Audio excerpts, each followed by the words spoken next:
Now coming to the next article, new ration card scheme. One nation one ration card scheme has been increasing with each year. उसमें ई POS devices है, वहाँ biometric authentication होता है। और one nation one ration scheme का objective ये है कि आप इंडिया में कहीं भी रहोगे तो माइग्रेट वर्कर कहीं भी पीडीएस में जो पब्लिक डिस्ट्रीब्यूटिव सिस्टम है वहाँ पर जा करके दिखा कार्ड दिखा करके आप ले सकते हैं, जो भी एट सब्सिडाइज रेट में मिलता है उनको फूड कर कहीं भी इंडिया में लेके ले सकते हैं। तो उसके बारे में वही दिया हुआ 30 लाख नंबर ऑफ बेनिफिशियरीज है 2022-23 एक साल के अंदर में देखा जाए तो जैसे अभी बात होता है कि one nation one ration card, one nation one GST, one election, एक बार इलेक्शन साइमल्टेनियस इलेक्शन, वैसे ही भारत यूरिया, यूरिया का भी वन नेशन वन यूरिया। तो हर जगह देख ऐसा नहीं बोल सकते कि प्रवेश की अ, एक तरह से यूनिफिकेशन हो रहा है for the larger centralization of power हो रहा है धीरे धीरे मानसी तुम्हारा हर जगह ये वन बोलो नेशन। मानसी। हाँ। यहाँ पे हम मतलब पावर चेंज में बात नहीं कर रहे हैं, यहाँ पे हम बात करें मैनर ऑफ कंडक्टिंग थिंग्स, उसके नेचर में चेंज करने की बात करें to make things more efficient, to improve the governance.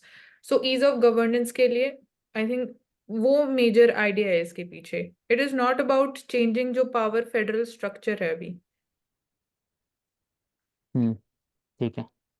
तो मेरे हिसाब से तो मेन मतलब जो मानसी ने बोला वही बात है। The main objective behind is the portability और facilitation in providing the governance. आप कहीं से भी कुछ भी जाकर ले लो तो उसमें आपको पैसा भी कम लगेगा, लाने जाने में दिक्कत भी कम होगी। तो गवर्नेंस इंप्रूव हो रही है उससे उससे ऐसा नहीं है कि स्टेट मना कर रहा है इसको लाने के लिए। अगर स्टेट मना करता तो हम बोल सकते थे कि हाँ कोई सेंट्रलाइजेशन टेंडेंसी झलक रही है, लेकिन अभी तो दोनों ही कोऑपरेट करके कर रहे हैं ना।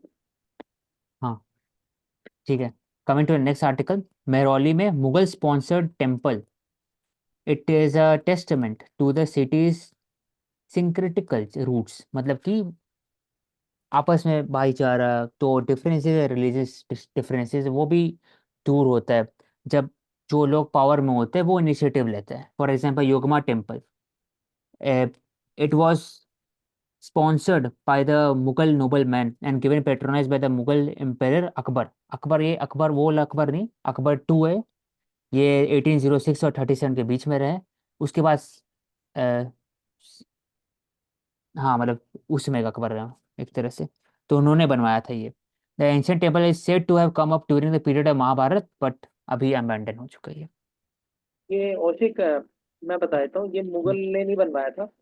ये जो पांडवा किंग थे ना, तो महाभारत वॉर को कमेमोरेट करने के लिए पांडवा किंग ने दिल्ली में मेहरौली में बनवाया था इस मंदिर को।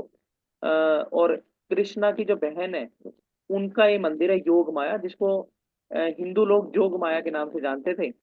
तो बाद में फिर जब ये अकबर रूलर आए तो इन्होंने इसका रिजुविनेशन किया था। रिजर्वेशन ठीक है।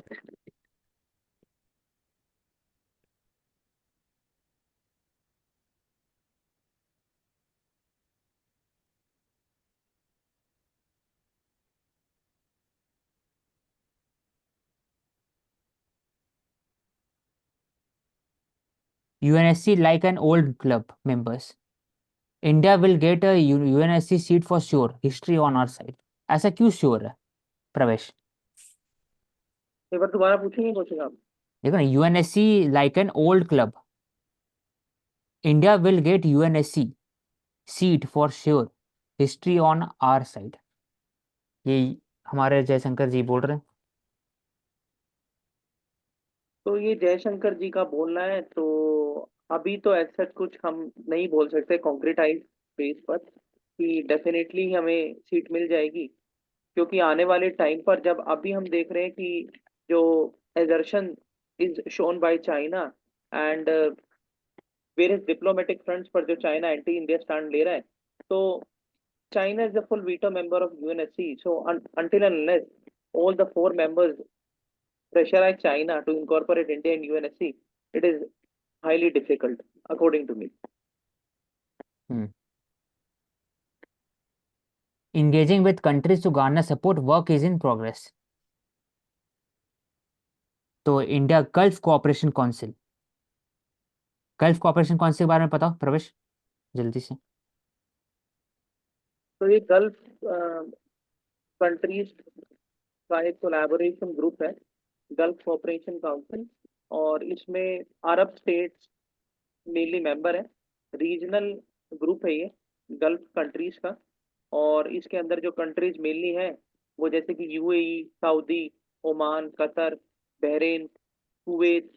और आई थिंक 1981 के आसपास इसको इस्टेब्लिश किया गया था बाय यूएई। और हेडक्वार्टर भी इसका यूएई में ही है, यानी अबू धाबी जो कैपिटल है वहां पर। और इन टोटल 7 मेंबर्स हैं इसके। ऑब्जेक्टिव क्या है? इकोनॉमिक एंड पॉलिटिकल अलायंस है, ठीक है। हम्म। आपस में सपोर्ट करते हैं, मोनार्की सपोर्ट करते हैं, और इस तरह से जो स्टेटस को है वो उसको हमेशा सपोर्ट करते हैं, promoting the spirit of the gulf countries. अब आते हैं इसमें कि यूएन में यूएस प्रेसिडेंट ने भी सपोर्ट किया था इंडिया का permanent for the bid for the permanent seat, और टर्की के जो एर्डोगन, उन्होंने भी सपोर्ट किया था। तो ये, तो इंडिया टर्की के रिलेशनशिप के बारे में प्रवेश। India Turkey. हाँ, रिलेशनशिप क्या क्या जहाँ पर हो रहा है और कहाँ कहाँ पर इशू है। तो डिप्लोमेटिक रिलेशंस तो 1950 के आसपास ही हमारे बन गए थे।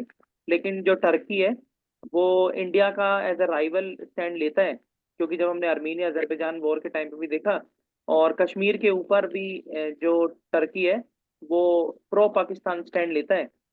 और अभी जो हम देख रहे हैं कि जम्मू कश्मीर में ट्रिपराइट अलायंस है, तो वो किस किस की है? टर्की, चाइना एंड पाकिस्तान, जो बीआरआई को भी सपोर्ट करता है और सी पैक जो है उसको भी मतलब काफी हद तक सपोर्ट करता है। लेकिन अभी जो इंडिया ने रिसेंटली में टर्की को सॉफ्ट पावर के अंडर लाने की कोशिश की है, वो वहां पर जो अर्थक्वेक आया है तो इंडिया ने अपनी ह्यूमैनिटेरियन असिस्टेंस टर्की को दी, जिसके बाद उनका जो एंटी इंडिया व्यू है वो कहीं ना कहीं काफी हद तक कम हुआ।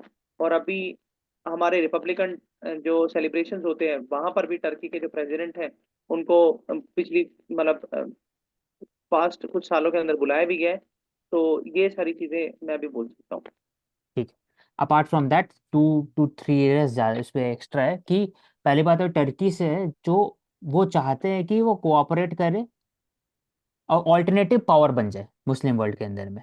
Apart from the Saudi Arabia और ईरान के बीच में टसल होता है, तो टर्की चाहते हैं खुद अलग अलग से मुझे ब्लॉक मिले। तो ये नेटो का मेंबर भी है वो, और साथ साथ वो चाहते हैं कि यूरोपियन यूनियन का मेंबर बने, लेकिन बन नहीं पाते। तो वैसा एक होता है।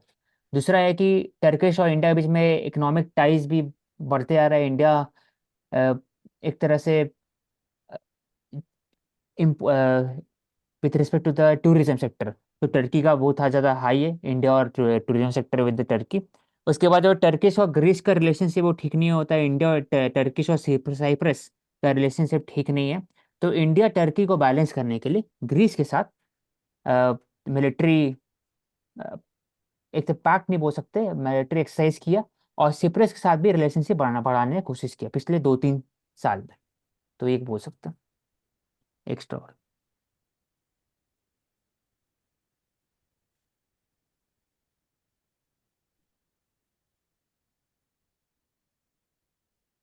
चीता, कूनो नेशनल पार्क कहाँ पर है? मध्य प्रदेश में। वहाँ चीता लाया गया था, कहाँ से? नामीबिया से भी, और बात हो रहा था कि साउथ अफ्रीका से भी ला सकते हैं। चीता 1951 में एक्सटिंक्ट हो चुका था, और उसके बाद पहली बार री इंट्रोड्यूस किया गया।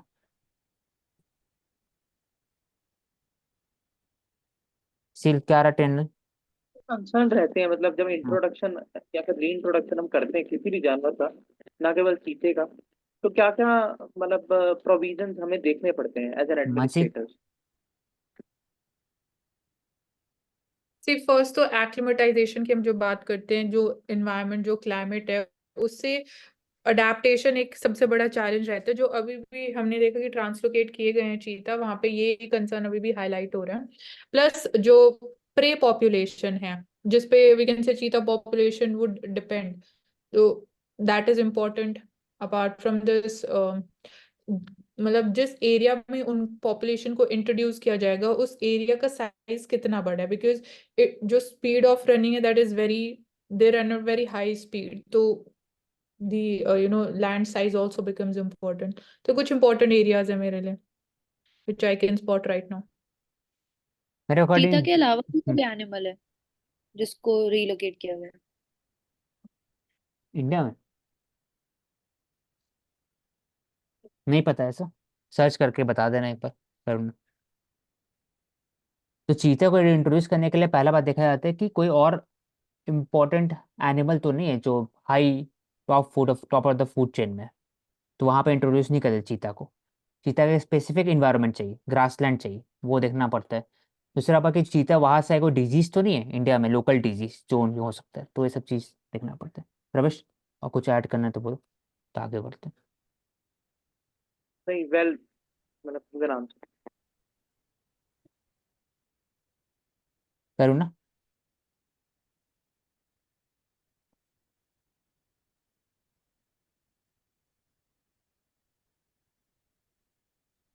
इसमें है कि it is only when they go wrong that machines remind you how powerful they are. कि जब अच्छे से रेगुलेशन नहीं होता and out of control machine वाली चीज में, जैसे एआई रेगुलेशन में हम देख रहे हैं, तो हमें रियलाइज होता है कि उनका कितना पोटेंशियल हो सकता है। तो इसलिए रेगुलेशन बहुत ज्यादा इंपॉर्टेंट है। हाँ, तो डीप फेक्स की वजह से जो प्रॉब्लम हम्म, अब हमारे सामने आ रही है वो मशीन्स ही हमें रिमाइंड करा रही है कि इसकी वजह से कितना बड़ा मेनेस और रकस क्रिएट हो सकते हैं। एंड और यहाँ पे मशीन्स की बात हो रही है तो टेक्नोलॉजी के पर्सपेक्टिव से हम बात करेंगे। 1970s में पहली बार जब मशीन के कारण सबमरीन में बैठे थे, एक नाम याद नहीं आ रहा मुझे, एक ऑपरेटर थे, रशियन ऑपरेटर। उनको लगा कि ब्लिंक कर रहा है कुछ रडार में। तो रडार में देखे तो उनको लगा कि ये तो फर्स्ट स्ट्राइक यूएस ने करती है न्यूक्लियर वेपन्स का। तो उसने फिर मैसेज भेज दिया। तो फिर जाके यूएस तो रशिया में फिर तहलका मच गया कि भाई यूएस ने फर्स्ट स्ट्राइक इशू किया है। तो वो भी रेडी हो गए थे, लेकिन बाद में पता टेक्निकल एरर था। तो मशीन क्या दिखाता है कि कितना पावरफुल है वो। एक सेकंड में पूरा दुनिया का लैंडस्केप बदल सकता है अगर उसको रेगुलेट नहीं करे उस पर अगर। इसलिए human intervention is very important. इसलिए चाहे वो एआई में, चाहे वो कंप्यूटर में, तो हमेशा से ह्यूमन एलिमेंट होना चाहिए। लॉयर्स में देखा जाए या डॉक्टर्स में देखा जाए, हर जगह मशीन गलती कर सकता है। और पावरफुल भी है वो ज़्यादा, वो उसके बाद इमोशनलेस है। इसलिए रेगुलेशन जरूरी। प्रवेश। इसमें 4 एग्जाम्पल मैं देता हूँ, 3 या 4। पहला ये है कि जनरल बिपिन रावत का हेलीकॉप्टर क्रैश हुआ, तो वो कहीं ना कहीं मशीन की खराबी से हुआ। दूसरा, जो ट्रेन के एक्सीडेंट हो जाते हैं, आपस में भिड़ जाती हैं, वो कहीं ना कहीं मशीन के ऊपर ओवर डिपेंडेंस है। तीसरा, जो एम्स हॉस्पिटल के अंदर 2013 के अंदर जो लेजर ऑपरेशन हो रहा था, वहां पर कैची एब्डोमेन के अंदर लेडीज के छोड़ दी गई, वो एक मशीन के ऊपर ज्यादा ओवर रिलायंस का रीजन है। उसके बाद जो भोपाल गैस ट्रेजेडी होती है, वहां पर एक्सेस मशीन्स के ऊपर भरोसा, तो वो उसका एक रीजन है। तो ये 4 मेरे एग्जाम्पल हैं। थर्ड वो एग्जाम्पल बहुत ज़्यादा यूनिक और स्पेसिफिक था, याद रहता है, अच्छा बात है। एनवायरनमेंट के पर्पस में भी ले सकते हैं। जैसे हम माउंटेन्स में मशीन्स का यूज करते हैं जिनकी वजह से नहीं पता चलता, जैसे लैंडस्केप हो जाते हैं, हैवी मशीन्स का यूज किया जाता है, तो उनको भी रेगुलेट किया जा सकता है कि कितने किस तरह से यूज किया जाए। उनको पहले स्टडी करके उसके बाद ही उनका यूज किया जा सकता है। जैसे लैंडस्लाइड या फिर बहुत ज्यादा ट्रीज कट हो जाते हैं, उसके बाद देखा जाता है उन सारी चीजों से बचने के लिए। हम्म, तो ये है। उसके बाद फिर आर्टिफिशियल इंटेलिजेंस में इंडिया में क्या इशू है? तो 3 इशू ओवरऑल ये पढ़ के समझ में आया कि इंडिया जो है वो बात करते हैं एआई का, लेकिन अभी भी वो ऐसा यूएस और चाइना ऐसा नहीं है। यूएस चाइना रिसर्च में बहुत आगे है एआई में, रिसर्च पे बहुत ज़्यादा करते हैं, उनका पेटेंट ज़्यादा है एआई में। तो इंडिया को चाहिए कि मैसिंग कंप्यूटिंग पावर बढ़ाए। सुपर कंप्यूटर इंडिया के पास कम है, और फिर कंप्यूटिंग स्पीड भी कम है, कुछ 6.8 से 8 के आसपास पेटाफ्लोप में, ज़्यादा होना चाहिए। फिर उसके बाद फिर लार्ज अमाउंट ऑफ डेटा वो रिलीज करता है इंडिया, लेकिन इसको यूज नहीं करता है। मतलब डेटा एनालिटिक्स यूज बहुत कम करता है। चाइना ऐसा यूज करता है गवर्नेंस में, वो भी हो रहा है पिछले 5-6 साल में, ज़्यादा से ज़्यादा हो रहा है डेटा। लेकिन बाकी कंट्री ज़्यादा करते, तो इंडिया को उसमें काम करना चाहिए। दूसरा कि इंजीनियर एआई रिलेटेड टेक्नोलॉजी को बढ़ाना चाहिए, फोकस करना चाहिए, और basic science mathematics, material science, computer science etcetera में इन्वेस्टमेंट बढ़ाना चाहिए। तो ये 4-5 एरिया पर बात है। ये एक बार ये तो ले लिए थे आर्टिकल 370 और उससे रिलेटेड एसिमेट्रिक फेडरलिज्म कॉन्सेप्ट था वो। एथेनॉल प्रोडक्शन, वही बात है, 2 दिन पहले बैन किया गया था कि आप शुगर केन को यूज़ नहीं करोगे, शुगर केन से रिलेटेड जूस एथेनॉल प्रोडक्शन के लिए।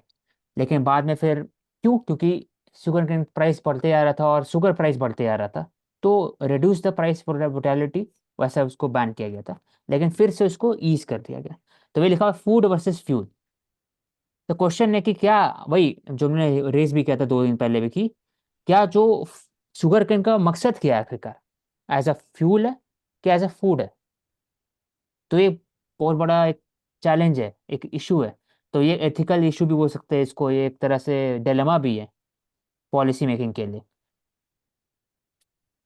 क्योंकि एवरेज एथेनॉल ब्लेंडिंग में बढ़ते जा रहा है। पहले 1.6% था, तो 11.8 हो गया अभी। तो जैसे बढ़ते रहेगा तो लोग, जो फार्मर्स है, वो इसको सिर्फ और सिर्फ प्रोड्यूस करेंगे फॉर द एथेनॉल प्रोडक्शन। तो वाटर वेस्टेज, वाटर कंजम्पशन भी हाई रहेगा। फिर एक तरह से सॉइल फर्टिलिटी भी कम रहेगा, क्योंकि आप एग्रीकल्चर में सबसे ज़्यादा फर्टिलाइजर यूज़ कर रहे हो, और दूसरा कि एथेनॉल बना रहे हो जो लास्ट में आपको एक तरह से उसको जला के फूक देना है एक तरह से। तो फिर जो फूड क्राइसिस है, फूड सिक्योरिटी, उस पर क्या क्वेश्चन उठेगा? तो वो बोलते हैं प्रवेश।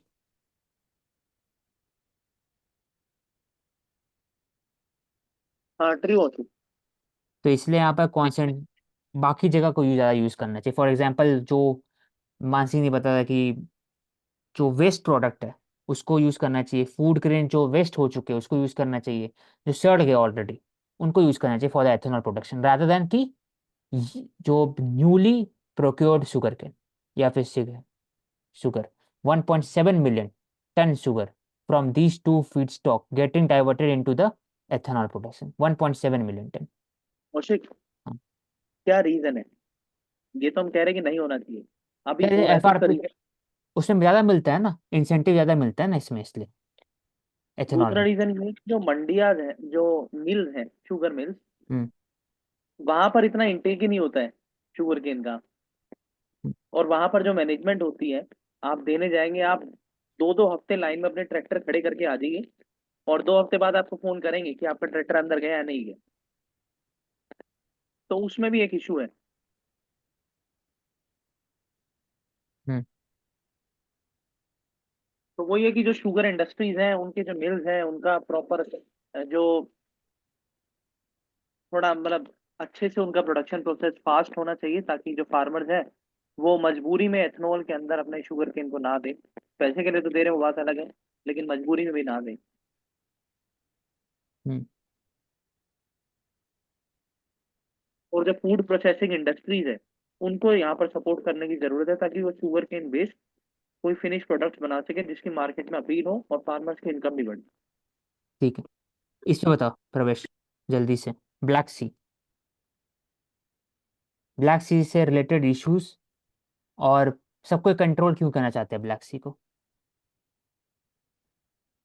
आईआर पर्सपेक्टिव से?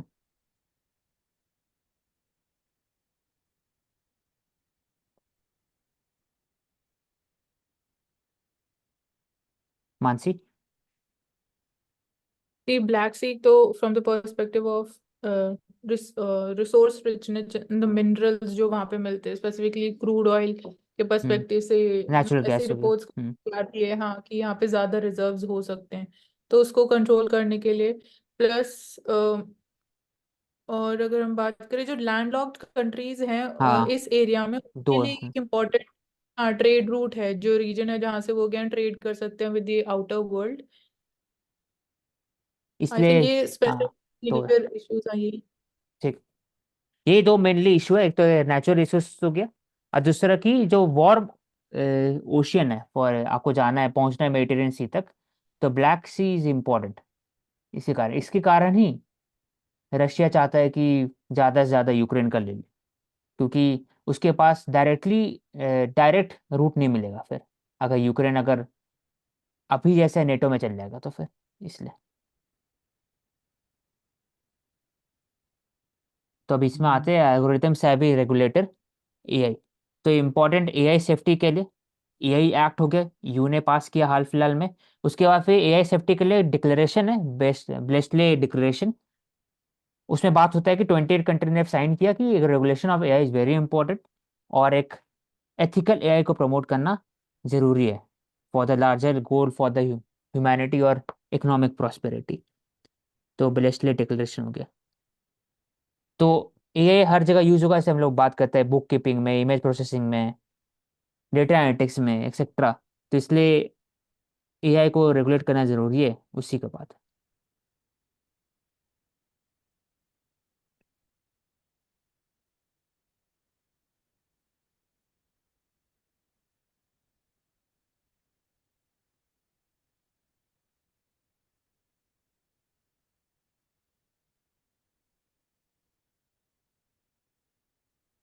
तो 2024 में एडवांटेज क्या रहेगा प्रवेश, ठीक है, तो प्रेजेंट पहला गवर्नमेंट तो के है, लिए, प्रेजेंट गवर्नमेंट के लिए? हाँ, शॉर्ट में बोलता हूँ पहला मैं, ये लंबा कि नहीं। Central Vista, hmm. Central Vista. दूसरा, होली प्लेसेस रिजुविनेशन, जिसमें कि राम मंदिर आ गया। उसके बाद जो अक्रॉस इंडिया में जो अलग अलग टेम्पल्स हैं उनका रिजुविनेशन हो रहा है, तो कल्चरल फ्रंट। और दूसरा ये कि राइजिंग ग्रोथ है। आप गति शक्ति की बात कर सकते हैं, एनआईपी की बात कर सकते हैं, डिजिटल गवर्नेंस में आप डिजिटल स्टैक की बात कर सकते हैं, एग्री स्टैक। और एग्रीकल्चर की जो जीबी है उसमें भी इम्प्रूवमेंट देखने को मिल रही है। मैन्युफैक्चरिंग सेक्टर में मर्चेंडाइज एक्सपोर्ट इंडिया का काफी हद तक बढ़ा है। एफसीआई एफडीआई हमारी बढ़ गई है, पीओपी हमारा मेंटेन है। उसके बाद आपका जो फॉरेन करेंसी एक्सचेंज रिजर्व है वो हमारा 600 बिलियन से कहीं ना कहीं ऊपर है। तो इंक्लूसिव सस्टेनेबल ग्रोथ की अगर बात करें तो में Bharat aspirational district aspirational block. उसके बाद एक्सेसिबल इंडिया कैंपेन हो गई। अलग अलग एजुकेशन में नेशनल एजुकेशन पॉलिसी 2020 हो गई, जिसके अंदर the state of the art education facilities provide की जा रही हैं। हेल्थ केयर में आप देखिए कि नेशनल पीएम जनधन आरोग्य मिशन हो गया, इंस्टीट्यूशन डिलीवरीज की बात हो रही है, आशा वर्कर की बात हो रही है। सर्विस इंडस्ट्री में अलग अलग SEZ बन रहे हैं, एक्सक्लूसिव इकोनॉमिक जोन बन रहे हैं। तो होलिस्टिक डेवलपमेंट इंडिया के अंदर हो रही है हर फ्रंट से। रेलवे हो गया, एयरवेज हो गया, एक्सेसिबिलिटी हो गई। तो हम कह सकते हैं कि ये एडवांटेजेस हैं करंट गवर्नमेंट के लिए इलेक्शन जीतने के लिए। ठीक है। अब आते हैं कि जो नेक्स्ट आर्टिकल है, इंपॉर्टेंट आर्टिकल है, दो agri term of trade post office bill 2023। तो पोस्ट ऑफिस बिल जो है वो it will repeal the Indian post office act 1898, और it is a vehicle for the delivery of different aspect of citizen centric services. Post office पता ही है। तो पहले एक्ट में क्या था कि सेंटर पास मोनोपोली था कि आप लेटर दे सकते हो सब जगह, लेकिन प्राइवेट कुरियर सर्विस है ना, ये रेगुलेटेड अंदर में नहीं थे, ये रेगुलेशन के अंदर में नहीं थे। लेकिन 2023 में बात हो रहा है कि the government can intercept and detain any postal article अगर वो interest of security of the state, friendly relation with the foreign state, public order, emergency, public safety etcetera, जो भी चीज़ अगर हैम्पर होगा तो गवर्नमेंट का अधिकार है, उसके बाद राइट्स है कि they can look into the post और they can intercept the post, कि उसका मैसेज देख सकते हो खोल करके एक बार। तो और एजम्पशन भी दिया हुआ है कि पोस्ट ऑफिस में जो भी ऑफिसर है उनका कोई लायबिलिटी नहीं होगा अगर कोई भी लॉस होता है, मिस डिलीवरी होता है, डिले होता है, डैमेज होता है, any services provided by the post office. तो प्रवेश क्या कहना है इसके ऊपर में ये? मतलब अभी तो ये बिल है, तो पार्लियामेंट की कमेटी हाँ बिल है। इसको स्क्रूटिनी मेरा करेगी। भी ये कहना है। देखते हैं क्या निकलता है।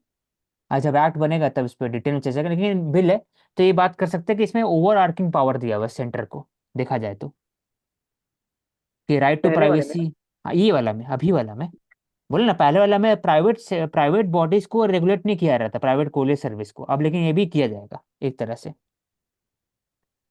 कि तो वो अगर कोई बुरी चीज नहीं है, मतलब वो अगर अभी रेगुलेट होंगी प्राइवेट बॉडी देखो वर्ड क्या तो लिखा वो हुआ है कोई। इसमें, देखो interest of the security of the state, friendly relation with the foreign state, public order, emergency, public safety. Public safety तो भाई इतना ब्रॉड इंटरप्रिटेशन इसका है, और इन कंट्रवेशन टू अदर लॉज, मतलब कि इतना इंटरप्रिटेशन ब्रॉड है तो कुछ भी मैनिपुलेशन हो सकता है। और एग्जाम्पशन भी है कि अगर आपका डिलीवरी नहीं हो पाता है, मिस डिलीवरी होता है, डैमेज हो जाता है सर्विस का, तो एग्जाम्पशन है पोस्ट ऑफिसर इसके लिए जिम्मेवार नहीं है, ये बात हो रहा है। ये दो चीज है नया जो नहीं। ठीक। मानसी। यही है अशोक। और तो कुछ ऐड नहीं करना। हम्म, ये ले लो एक बार मानसी, केटामिन वाला। तो औशिक, मतलब मानसी से मैं पूछता हूँ, Mansi post office financial inclusion किस मैकेनिज्म के आधार पे करता है? फाइनेंशियल इंक्लूजन एक तो जो टाइम डिपॉजिट्स होते हैं, एक वो ऑप्शन होता है कि अपने टाइम पीरियड के लिए जो लॉक-इन पीरियड है जिसको हम एफडीज बोलते हैं, एक वो है। एंड अपार्ट फ्रॉम दिस जो लोकल एरिया में पेनिट्रेशन है, जो फाइनेंशियल सर्विसेज है, वो पोस्ट ऑफिस प्रोवाइड करते हैं। Apart from this certificate of deposits जो हम बोलते हैं, they are also issued by them. तो कुछ ठीक है, ऐसे तो इंस्ट्रूमेंट्स। हाँ, आपकी सारी बात ठीक है। तो पोस्ट ऑफिस गवर्नमेंट सिक्योरिटीज और जो बॉन्ड्स होते हैं ना, उनको डायरेक्टली आम आदमी को डिलीवर करते हैं। अ, जो सेविंग अकाउंट और जो कैपिटल अकाउंट होता है आम आदमी का, तो उसमें गवर्नमेंट सर्विसेज से ही डील करते हैं पोस्ट ऑफिस सिर्फ। जैसे कि किसान विकास पत्र इंदिरा गांधी जी लाई, एनएससी प्राइम मिनिस्टर मोदी लाई। तो ये सेविंग सर्टिफिकेट्स हैं जिनके थ्रू फाइनेंशियल इंक्लूजन इंडिया के अंदर पोस्ट ऑफिस करता है, और ये इसका मेन एम है।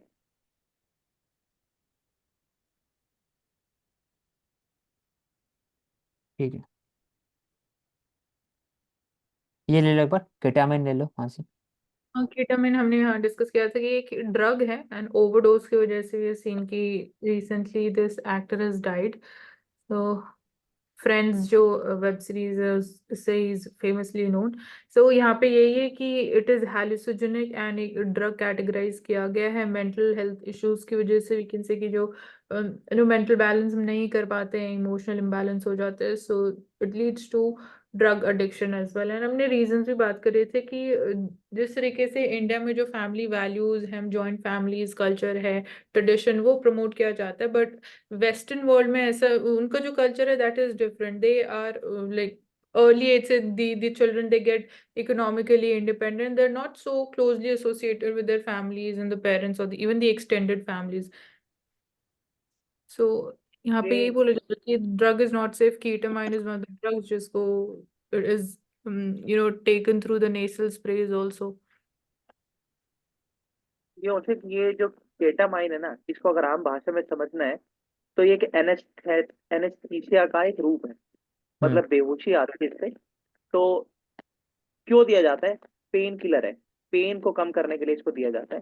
तो इसका ओवरडोसेज जो है वो मल्टीपल ऑर्गन्स को सुला देता है, इससे आपकी डेथ हो जाती है। हम्म। ये रहा, इतना अच्छा आर्टिकल है from Guptas to Mughal history of the Mathura Krishna Janmasthan temple. ये तो ओवरऑल शॉर्ट में इसको ले लेते हैं कि शाही ईदगाह मॉस्क है जो मथुरा में है। It is believe to have been built at the Krishna Janmasthan where the lord Krishna was born.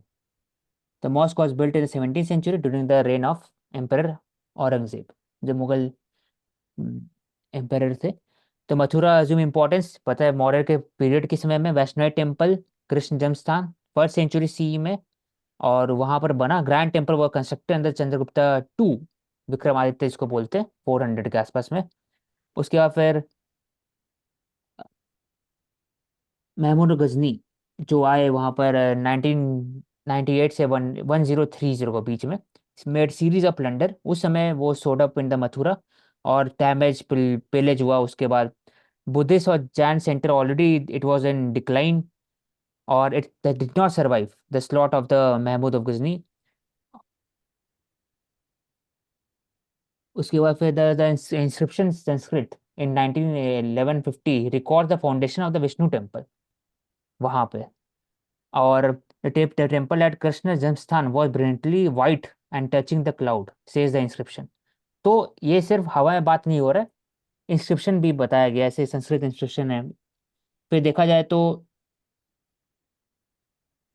बाकी सब का बात हो रहा है कि जो Vaishnavism for example the likes of Nimbarka Vallabhacharya Chaitanya Mahaprabhu of Bengal thought to have inspired reclamation of the Braj region. तो मुगल के समय वापस से मथुरा एक तरह से वहां पर भी बनना स्टार्ट हुआ, लोग वहां पर इंटीग्रेट हुए अकबर के समय पे भी। उसके बाद फिर वेस्टर्नाइट सेक्ट वहाँ पर फ्लरिश करना स्टार्ट किए, वृंदावन, मथुरा एक्सेट्रा। तो स्वामी हरिदास हो गए, या फिर बनारस और उस तरफ रीजन में फिर कबीर, तुलसीदास उस समय आते हैं 17th सेंचुरी के आसपास में। फिर उसके बाद फिर जहांगीर के बाद शाहजहाँ, शाहजहाँ के बाद औरंगजेब जब आते हैं, तो वो अपॉइंट करते हैं अब्दुल नबी खान को। He was very unpopular with the Hindus and governor of Mathura उस समय थे। एंड ही बिल्ड द जमा मस्जिद। और उसके बाद बोला जाता है कि in 1670 the Aurangzeb order the destruction of the Keshav Dev temple and sponsored the construction of Shahi Idgah mosque. तो ये बात है। Under the British rule auction किया गया land to the Raja Patnimal, wealthy banker from Varanasi. उसके बाद वो टेम्पल बनाना चाह रहे थे लेकिन फंड उनके पास नहीं था। उसके बाद फिर उन्होंने जुगल किशोर बिरला को दिया गया, जो फिर 1951 में श्री कृष्ण जन्मभूमि ट्रस्ट बनाए। और वो फिर स्टार्ट किए construction of temple. Construction start हुआ, लेकिन धीरे धीरे वो 1983 तक बना। उसके बाद फिर अभी चलते आ रहा है केस। तो शॉर्ट इसका इवोल्यूशन। चलिए होता प्रवेश। हाँ मतलब सही बात है। इसमें औशे का आप मुझे ये बताओ कि बोलो। मतलब हम देखते हैं कि जो इंडिया के अंदर मोस्टली टेम्पल्स हैं उनके बिल्कुल साथ में ही आ, मतलब जो मुस्लिम्स मॉन्यूमेंट्स होते हैं वो बना हाँ दिए जाते हैं। हाँ। तो उसका क्या रीजन रहा होगा, मतलब आप तो हिस्ट्री तौर तो पे इसका बता सकते रीज़न ये सकता है कि जो सिंक्रेटिक कल्चर है, जो ट्रेडिशन है, जो भाईचारा है, उसको अपहोल्ड करने के लिए किया जा सकता है। आई नहीं, थिंक। उससे भाईचारा, उससे तो मतलब खींचा तनाव ज्यादा बढ़ता है ना, भाईचारा कैसे बढ़ेगा उससे? तो समझ लीजिए। ठीक है। तो तो अभी मेरे को ये चीज बोलनी है कि ज़रूरत नहीं इंडिया है, के अंदर ऐसे ज़रूरत ब्रिटिशर्स नहीं है यार लेके आए डिस्कस करने का। 1904 में, हम्म। एक्ट लेकर के आए थे वो, ancient monuments and archaeological sites in हाँ विलेज 91। एक्ट हाँ 1904 में है आई थिंक कुछ। तो 2023 के अंदर इसमें एक अमेंडमेंट किया गया जिसका मेन प्रोविजन क्या है कि जितने भी ऐसी साइट्स होंगी उनके बाहर लीगल लैंड, जो लैंड है उसका जो है दायरा बढ़ाकर 500 या 1000 स्क्वायर यार्ड तक वो लीगल उसी मॉन्यूमेंट की प्रॉपर्टी मानी जाएगी, ताकि उसके अंदर जो भी लोग आते हैं वहां पर उनका वेस्ट मैनेजमेंट और सिक्योरिटी प्रोविजन सारा अच्छे से इंश्योर किया जाए। ठीक है। क्या सही जगह पर इंडिया का इकोनॉमी है? तो कुछ वर्ड दिया हुआ है कि जो एनपीए जो है 11% है, वो कम हो रहा है धीरे धीरे, नॉन परफॉर्मिंग एसेट। फिर एफएमजीजी कंपनी भी ठीक ठाक काम कर रहा है। उसके बाद फिर एसबीआई की बात हो रहा था। ये क्या है Mansi? Emergency credit line guarantee scheme. तो कंट्रीज को लाइक हेल्प करने के लिए इमरजेंसी बेसिस पे जो क्रेडिट दिया जाता है डेवलपमेंटल पर्पसेस के लिए, that is a part of a foreign policy. Hmm. ठीक है। तो इसमें खाली मानसी कंट्रीज को ही देते हैं? हाँ मैंने इसको हाँ कंट्रीज के कॉन्टेक्स्ट में ही रीड किया हुआ है। मोस्टली कंट्रीज को ही दिया जाता है, नहीं, लाइक मेरे हिसाब श्रीलंका से को। क्या है, नहीं मैं मुझे ऐसा लगता है कि emergency credit line guarantee scheme जो आप बात कर रहे हो ना, वो बेसिकली क्रेडिट फैसिलिटी जो अलग अलग कंट्रीज को देते हैं वो है। ये स्कीम तो कोविड टाइम पे आई थी, जिसमें कि 100% गारंटी कवर दिया गया था एनबीएफसी को, एमएसएमई को, कोविड-19 से जो लॉस हुआ उसको डील करने के लिए। बाहर की कंट्रीज का तो कोई भी रिलेशन नहीं है इससे। ये बाहर की कंट्रीज को भी दिया जाता है इमरजेंसी क्रेडिट, बट ये यहाँ पे देखना पड़ेगा इस आर्टिकल में किस कॉन्टेक्स्ट में बात है। नहीं, मैं इसमें मतलब जो बता देता आपने हूँ। बोला वो भी वैलिड है। हाँ यहाँ पर 4 साल के लिए ये दिया जाता है, और मोरेटोरियम नहीं लगाया जाता है, मतलब 1 साल या 2 साल के लिए। और 100% गारंटी दी जाती है क्रेडिट की अंडर द इमरजेंसी फंड। कोविड-19 के टाइम पर आया 2020 में। और इसके जो मेन बेनिफिशरीज हैं वो है कॉरपोरेट ऑफिसेस, एमएसएमईज, और जो गिग इकोनॉमी में काम करने वाली राइजिंग इंडस्ट्रीज हैं, तो उनके लिए है ये। हम्म। ठीक है। The number of GST return filers up 65% in 5 years। तो ये दिखाता है फॉर्मुलेशन इकोनॉमी हो रहा है धीरे धीरे, और इकोनॉमिक ग्रोथ के कारण ही तभी जाकर के there is increase in GST collection. तो 1 करोड़ थे पहले एक्टिव टैक्स पेयर अप्रैल 2018 में, तो अभी 1.4 करोड़ हो गए। तो 40 lakhs अप्रोक्सीमेटली बढ़ा है 35 lakhs के आसपास।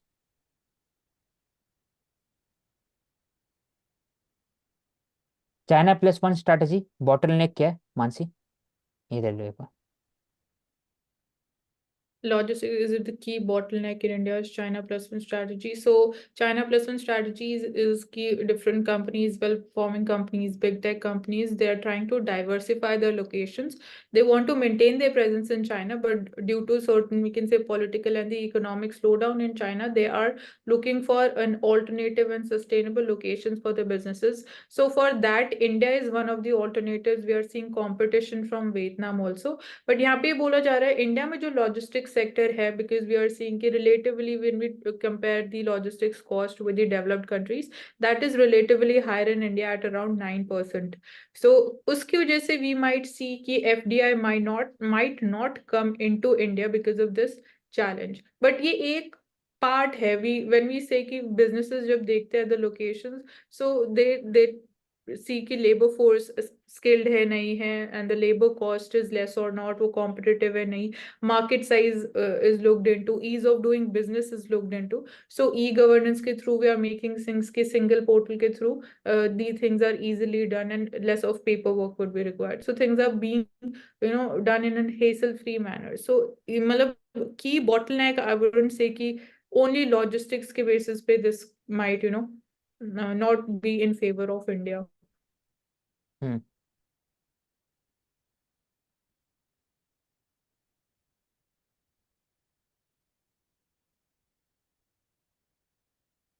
we can take up in the next